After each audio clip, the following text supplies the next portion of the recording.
guys, welcome back to my channel. எல்லாருக்குமே காலை வணக்கம். இன்னைக்கு காலையில சாதம் ரெடி ஆயிடுச்சு. கீரை வந்து எனக்கு மட்டும் தான். இது வந்து கீரை, இது வந்து பசலை கீரை. ஏன்னா இப்போ மழை டைம்ன்றதுனால கீரை வந்து பசங்களுக்கு கொடுத்தா வந்து ஜீரணம் ஆகாது.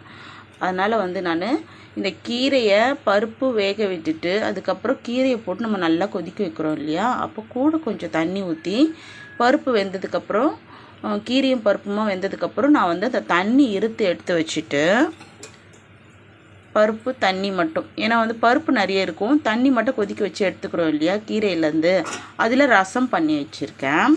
ஏன்னா பசங்களுக்கு வந்து இப்போ இருக்கிற கிளைமேட் மழை டைமில் எப்பவுமே கீரை சாப்பிட்டா ஜீரணம் ஆகாது, அதனால நான் இந்த மாதிரி ரசம் பண்ணியிருக்கேன். இதுதான் வந்து பருப்பு பசலைக்கீரை தண்ணியை மட்டும், பசலைக்கீரை தண்ணியை மட்டும் எடுத்துட்டு நான் வந்து பருப்பு ரசம் அதில் பருப்பு பசலைக்கீரையோட தண்ணி ஊற்றிருக்கேன். இது வந்து சூப்பு மாதிரி சாப்பிட்டுக்கலாம். அந்த கீரை சாப்பிட்லேன்னு ஒரு ஃபீல் இருக்காது பசங்களுக்கு கொடுக்கலன்ட்டு. இந்த மாதிரி ரசமாக கொடுத்துட்டா அவங்களுக்கு அதோடைய சத்துலாம் போயிடும். இப்போ இதுதான் வந்து பசலைக்கீரை. நாங்கள் வந்து எங்கள் சின்ன வயசுலலாம் வந்து இந்த பசலைக்கீரை வந்து எப்படி இருக்கும்னா, அப்போல்லாம் வந்து சொந்த வீட்டில் வந்து என்ன பண்ணுவாங்கன்னா வேலி ஒன்று வைப்பாங்க, கம்பியில் முறுக்கி ஒரு ஜாயிண்ட்லேயும் அவ்வளோ பெருசாக முறுக்கி குச்சி மாதிரி குத்திட்டு இருக்கும். அந்த மாதிரி கம்பி ஓரத்தில் இந்த மாதிரி கீரை பசலைக்கீரைலாம் வந்து கொடி மாதிரி வளரும். அந்த பசலைக்கீரை இந்த காம்பு இருக்கு இல்லையா, இந்த காம்பு வந்து நல்ல டார்க்கு பர்பிள் கலரில் இருக்கும். இந்த கீரையுமே டார்க் கலரில் இருக்கும், ஏன்னா டார்க் க்ரீனும் பர்பிள் கலரும் சேர்ந்த மாதிரி நல்லா ரவுண்டு ஷேப்பில் இருக்கும். இது வந்து இது மாதிரி தான் இருக்கும், ஆனால் இது இலை கொஞ்சம் மெலிசாக இருக்குது. அது வந்து கொஞ்சம் நல்லா திக்காகவும் இருக்கும், நல்லா ஃப்ரெஷ்ஷாக இருக்கும். இந்த காம்பு வந்து ரொம்பவே அழகாக இருக்கும். எனக்கு தெரிஞ்சு பசலைக்கீரைனா அதுதான். அது இப்போது கொஞ்சம் அதுக்கப்புறம் வந்து கொஞ்ச நாளுக்கு முன்னாடி பசலைக்கீரை இருக்குது. நாங்கள் நமக்குலாம் வந்து பசலைக்கீரைன்ட்டாலே என்ன பண்ணுவோம்னாக்கா, அம்மா வந்து கீரை எடுத்துகிட்டு வாங்க, அப்படிக்கா போய் பக்கத்து வீட்டுக்கா போயிட்டு அந்த வேலி ஓரமாக இருக்கிற கீரையெல்லாம் காம்பு மட்டும் விட்டுட்டு இதே மாதிரி ஒரு கீரையாக கிள்ளுவேன். அது கொடி மாதிரி போகும் இல்லையா, அது வந்து இதே மாதிரி கிள்ளுவோம். அங்கங்கே இந்த மாதிரி ஜாயிண்ட்டுக்கு நடுவில் வந்து இந்த கீரையோட ஜாயிண்ட் இருக்கு இல்லையா, இதுக்கு பக்கத்தில் வந்து ஒரு மாதிரி தக்காளி மாதிரி குட்டி குட்டி விதைங்க இருக்கும். அது வந்து காயாக இருக்கும் போது பச்சையாக இருக்கும். அதுக்கப்புறம் அந்த பழுக்கும் போது என்னாகும், இந்த காம்பு என்ன கலரில் இருக்குது, டார்க்கு பர்பிள் கலரில் இருக்குல்ல, அதே மாதிரியே அந்த பழம் இருக்கும்.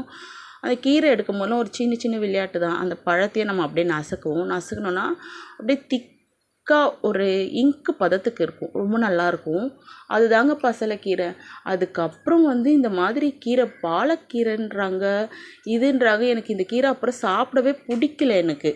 அந்த கீரையே பார்த்துட்டு அதுக்கப்புறம் இதுதான் பசலைக்கீரை, அதுதான் இதுன்னதும் கொஞ்சம் இல்லை, அது வேறு இது வேறு. கண்டிப்பாக என்னென்னாக்கா இது வேறு டேஸ்ட்டாக இருக்கும், அந்த கீரை செஞ்சால் வேறு டேஸ்ட்டாக இருக்கும். ஆனால் வந்து இப்போ நமக்கு கிடைக்கிறது இதுதான் பாலக்கீரை. இந்த கீரை தான். இது எதுக்கு வந்து ரொம்ப நல்லது அப்படின்னாக்கா, இந்த கீரை ஹெச்பி லெவல் நமக்கு கம்மியாகுது இல்லையா.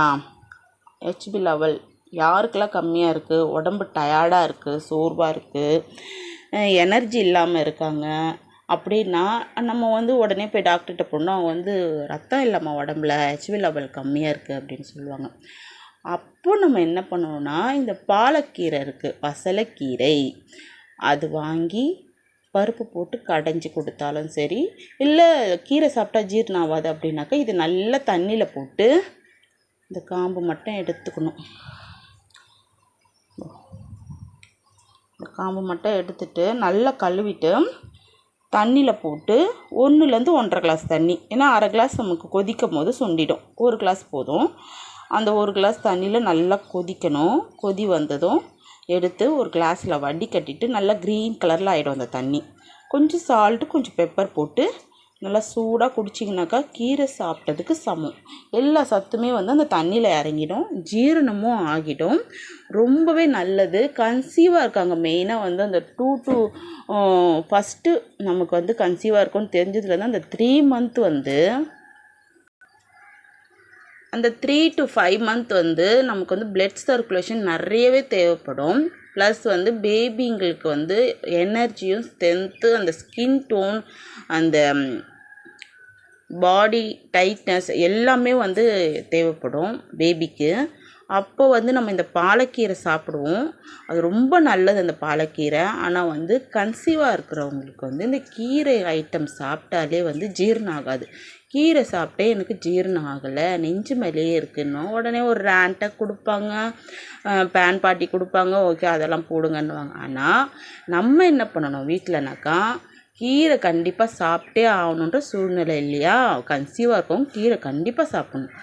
அப்போது இது மாதிரி தண்ணியில் போட்டு கொதிக்க வச்சுட்டு நான் சொன்ன மாதிரி சால்ட் அண்ட் பெப்பர் போட்டு இந்த 11 to 12 o'clock மத்தியானம் அந்த மாதிரி ஒரு சூப்பு மாதிரி தண்ணி நல்லா குடிச்சிட்டோன்னா, ஆனால் வந்து ரொம்ப சூடாக குடிக்க வேண்டாம், நல்லா வெது வெதுன்னு ஒரு காஃபியை விட கொஞ்சம் கம்மியாக, ஏன்னா சூடாக அப்போ குடிக்க மாட்டாங்க. அந்த மாதிரி சாப்பிட்டுட்டா ரொம்ப நல்லது. இன்றைக்கி இந்த பாலக்கீரை தாங்க ஒரு நல்ல இது. ஆனால் எனக்கு தெரிஞ்சு பாலக்கீரைனா சின்னதாக ரவுண்டாக இருக்கும், அந்த காம்பு வந்து அவ்வளோ அழகாக பர்பிள் கலரில் இருக்கும். கண்டிப்பாக எனக்கு கிடச்சிதுன்னா உங்களுக்கு காமிக்கிறேன். இன்றைக்கி இந்த வீடியோ முடிய போகுது. அதுக்கு முன்னாடி நம்ம லஞ்சில் ஒன்று விட்டுட்டோம். இதுதான் உருளைக்கிழங்கு ஃப்ரை பசங்களுக்கு. இன்றைக்கி நம்ம வீட்டில் சாதம், ரசம், கீரை, உருளைக்கிழங்கு. பாய்.